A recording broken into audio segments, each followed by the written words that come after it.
आज बच्चों क्या नाम है, क्लास 10th का चैप्टर नंबर 1 रियल नंबर या वास्तविक संख्या बोला जाता है। पार्ट 1 जो है आपका, ये चैप्टर नंबर फर्स्ट है, वो रियल नंबर है, इसे वास्तविक संख्या बोला जाता है। तो आज हम वास्तविक संख्याओं के बारे में अध्ययन करेंगे। चैप्टर नंबर 1 में क्लास 10th का पहला चैप्टर है, जैसा कि आप जानते हैं। तो वास्तविक संख्या पहली बात होती क्या है, आपको ये पता जनरली पता होना चाहिए कि पहली बात वास्तविक संख्या क्या होती है। वास्तविक संख्या, तो वास्तविक संख्या को हम दो संख्याओं को मिलाकर बना सकते हैं। एक परिमेय संख्या, कौन सी संख्या, परिमेय संख्या, और दूसरा क्या होता है आपका अपरिमेय संख्या। मतलब परिमेय संख्या और अपरिमेय संख्या को, या रेशनल नंबर इसे बोलते हैं, इंग्लिश में क्या बोलते हैं इसको, रेशनल नंबर, और इसे बोलते हैं इरेशनल नंबर। क्या बोलते हैं इसको, इरेशनल नंबर। ठीक है।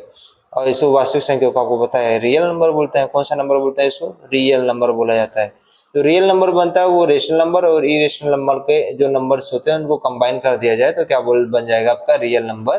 और वास्तविक संख्या परिमेय संख्या और अपरिमेय संख्या को मिला दिया जाएगा तो वो आपकी वास्तविक संख्या बन जाती है। सबसे बड़ी बात यह है कि क्या नाम है, जो वास्तविक संख्या भी हम बता रहे हैं वो परिमेय संख्या अपरिमेय संख्या को मिलाकर क्या नाम है वास्तविक संख्या बनती है। तो वास्तविक संख्या के और भी नाम इनके प्रकार है, इनके अंतर्गत आते हैं वास्तविक संख्या के, ऐसा प्रकार ना बोलकर इनके अंतर्गत आते हैं।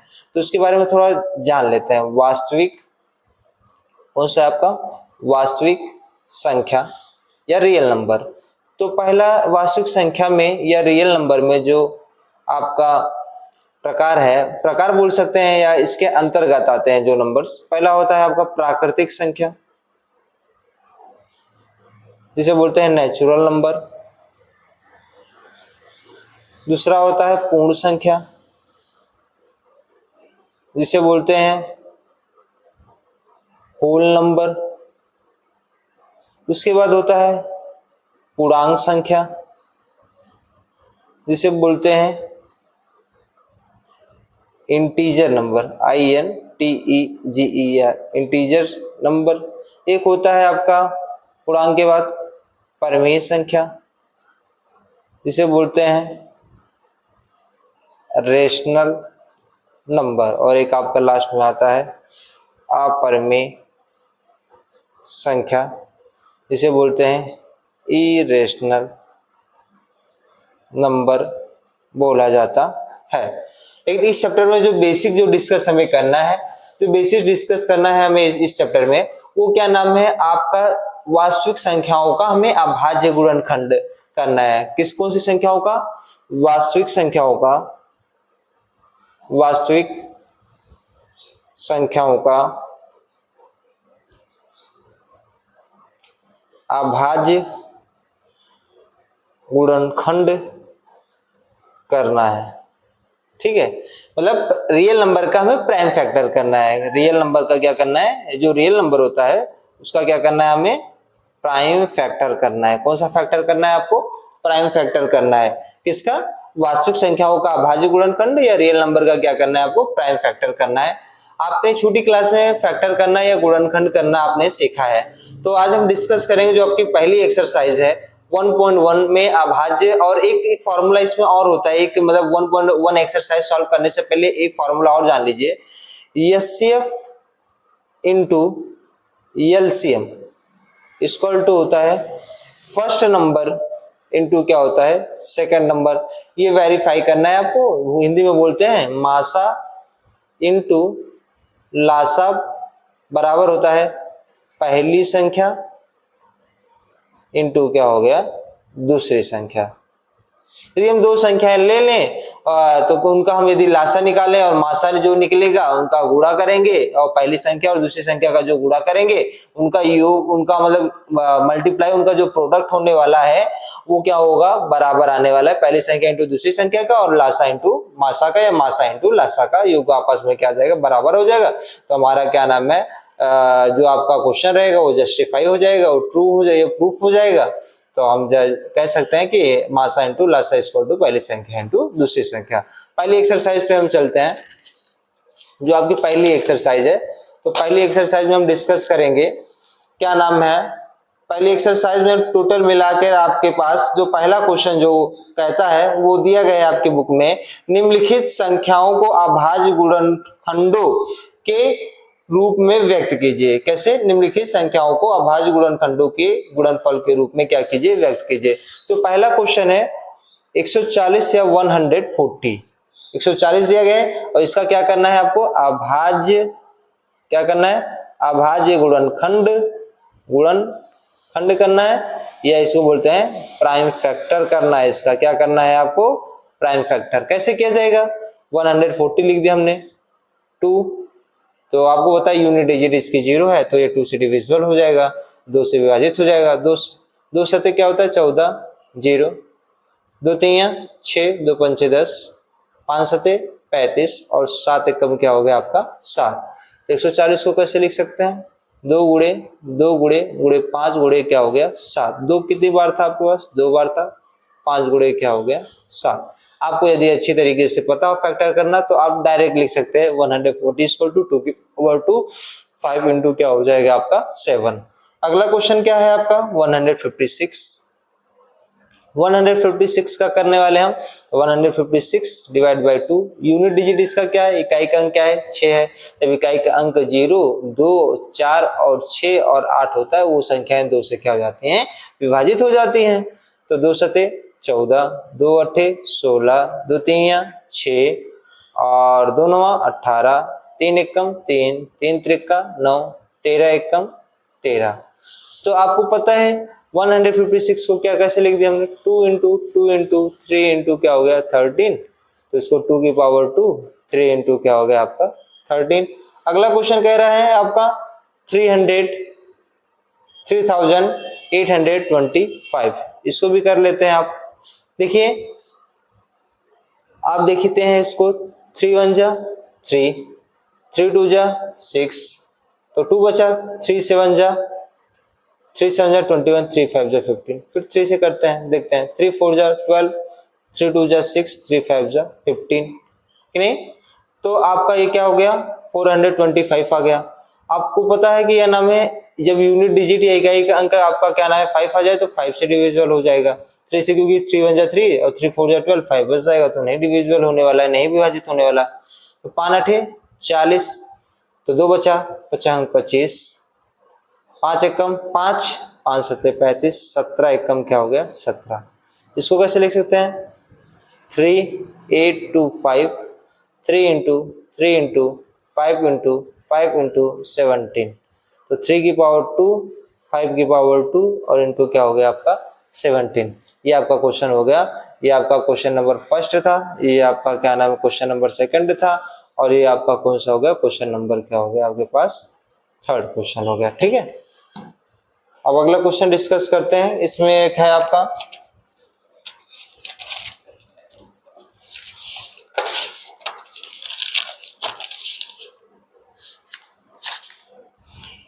505। ठीक है, 50 क्या है? 5। तो यूनिट डिजिट इसकी या इकाई का अंक 5 दिख रहा है, तो 5 से डिविजिबल होगा। 5 एकम 5, 0 0, 5 एकम 5। अब इसको 7 से डिविजिबल करते हैं। 7 1 जा 7, 7 3, यहाँ पे 3 बचा, 7 4 जा 28 और 7 3 जा क्या हो गया? 21। फिर ये किसी डिविजिबल होगा? 11 से, तो 11 1 जा 11, 11 3 जा 33 और 13 1 जा क्या हो गया आपका? 13। तो 5005 का क्या हो जाएगा? 5 इंटू 7 इंटू 11 इंटू कितना हो गया? 13। ठीक है, एक क्वेश्चन आपका है, क्या है? 7429। ये आपको खुद से सॉल्व करना है, सॉल्व करके हमें बताइएगा। ठीक है, जैसा बच्चों आपका अभी क्वेश्चन नंबर प्रश्नावली 1.1 या एक्सरसाइज 1.1 का फर्स्ट क्वेश्चन हो गया था। क्वेश्चन नंबर सेकंड हम स्टार्ट करेंगे। आपका मतलब है क्वेश्चन नंबर सेकंड, पूर्णांकों के निम्नलिखित युग्मों को एलसीएम और HCF into LCM equal to पहली संख्या, उस संख्या पहली संख्या इंटू दूसरी संख्या, कौन सी संख्या? दूसरी संख्या। कहने का अर्थ है एचसीएफ और एलसीएम का गुणा करना है वो फर्स्ट नंबर और क्या नाम है सेकेंड नंबर के प्रोडक्ट के बराबर आना चाहिए।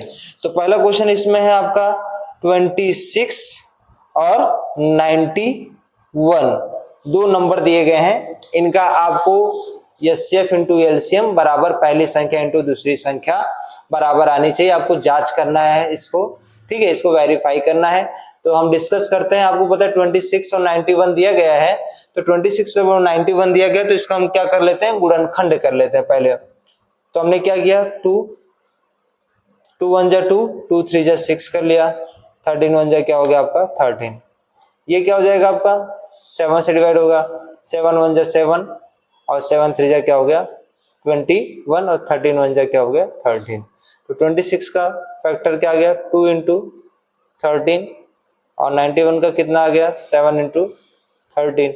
तो आपको पता है 26 और 91 का ये शेप कितना आ जाएगा, जो दोनों में कॉमन मिलता है वो आपका शेप, दोनों में कॉमन क्या मिल रहा है 13, तो हमारा जो एसएफ आ गया वो क्या हो गया 13, या मासा जो आ गया वो आपका 13 आ गया।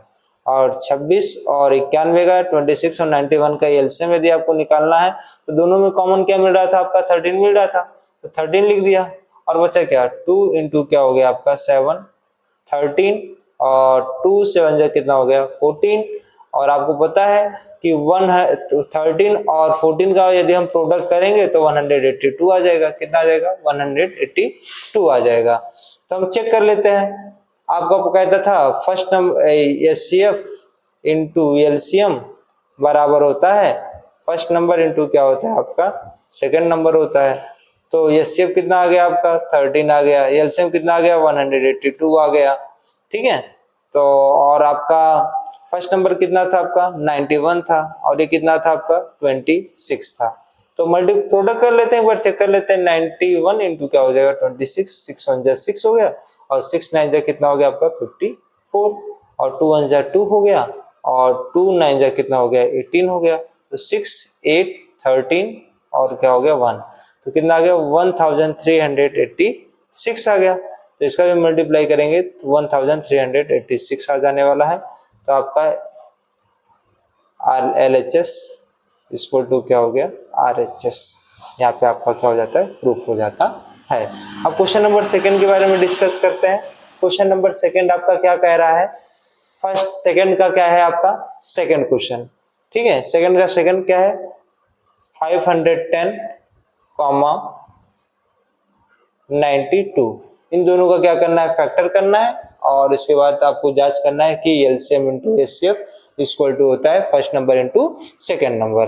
तो पहले 510 जो दिया गया है इसका गुणनखंड कर लेते हैं, या 510 का, तो 2 1 जा 2 2 जा 4 2 5 जा 10 और 2 5 जा 10 हो गया आपका। तो इसको क्या करें 3 3 8 जा 24, 3 5 जा क्या हो गया 15, 5 से करते हैं 5 1 जा 5, 5 7 जा 35, 17 1 जा क्या हो गया 17 और ये क्या दिया गया 92, 2 से करते हैं 2 4 जा 8, 2 6 जा क्या हो गया 12, 2 2 जा क्या हो गया 4, 2 3 जा 6, ये कितना हो गया 23 हो गया। अब 510 को हम लिखेंगे 2 इंटू 3 इंटू 5 इंटू क्या हो गया 17, 2 3 जा, अब वैसे इसको मल्टीप्लाई तो करना नहीं है, अब इसमें चेक करना है एलसीएम इंटू एचसीएफ वाला। तो ये 92 लिख दिया हमने, 2 इंटू कितना हो गया 23। तो 510 और 92 का जो आपका एचसीएफ आने वाला है, एचसीएफ या मासा, दोनों में क्या कॉमन मिल रहा है 2, और कहीं 2 है नहीं है, कहीं भी 3 है नहीं है, कहीं भी 5 है नहीं है, 17 भी तो नहीं है। तो इसका एचसीएफ कितना आ गया 2। 510 इंटू मल्टीप्लाई बाई और 92 का एलसीएम जो होगा वो कितना हो जाएगा 2 तो कॉमन आ गया था, क्या अच्छा 3 इंटू 5 इंटू 17 इंटू क्या हो गया 2 इंटू क्या हो गया 23। तो मल्टीप्लाई 2 3 जा 6 6 5 सा 30 इंटू क्या हो गया 7 4 जा 7 2 जा कितना हो गया 34, ये क्या हो गया 23। अब इसका मल्टीप्लाई कर लेते हैं। तो मल्टीप्लाई कैसे करेंगे पहले ये थोड़ा डिस्कस कर लेते हैं थोड़ा सिंपल वे में। 3 4 जा 12, 3 3 जा 9, 9 1 कितना हो गया 10, 3 4 जा 12, 1 गया यहाँ पे 3 3 जा 9 और 9 1 क्या हो गया 12, ये 0 बढ़ गया, ये 23 आ गया। अब मल्टीप्लाई कर लेते हैं 1020 में, यदि हम 23 का मल्टीप्लाई कर रहे हैं तो 0603, तो 0402, 06432, मतलब 23,400 कितना आ गया आपका 60। तो हम करते हैं, आपको पता है कि HCF into LCM equal to होता है फर्स्ट नंबर इंटू क्या होता है सेकेंड नंबर। तो आपका HCF कितना आया था 2, LCM आ गया 23,460, फर्स्ट नंबर था आपका 510, सेकेंड नंबर था आपका 92। मल्टीप्लाई कर लेते हैं, 0 2 6 जा 12, 2 4 जा 8, 2 3 जा 6, 2 2 जा 4, और इसका मल्टीप्लाई करेंगे, आपको पता है 510, यहाँ पे 0 है ही है, तो 15 2 जा कितना हो जाएगा 2 आ जाएगा, तो यहाँ पे क्या हो जाएगा 40628, ये क्या हो जाएगा